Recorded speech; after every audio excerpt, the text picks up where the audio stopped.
சேலம் மாவட்டம் ஏற்காடு சுற்று வட்டாரத்தில் பலத்த மழை பெய்வதால் பொதுமக்களின் இயல்பு வாழ்க்கை பாதிக்கப்பட்டிருக்கிறது.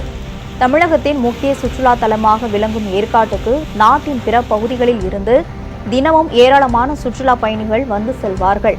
இந்நிலையில் கடந்த 3 நாட்களாக மழை பெய்து வருவதால் பொதுமக்களும் வாகன ஓட்டிகளும் சற்று சிரமத்திற்கு ஆளாகியுள்ளனர். நேற்றிரவு முதல் பலத்த மழை பெய்து வருவதால் மலைப்பாதையில் ஆங்காங்கே ராட்சத மரங்கள் முறிந்து விழுந்து கிடக்கின்றன. சாலையின் குறுக்கே கிடக்கும் மரங்களை வெட்டி அகற்றும் பணியில் நெடுஞ்சாலைத்துறை பணியாளர்கள் ஈடுபட்டுள்ளனர். 3 நாட்களாக மழை தொடர்வதால் மலை கிராமங்களுக்கு செல்லும் மின் இணைப்பு துண்டிக்கப்பட்டுள்ளது.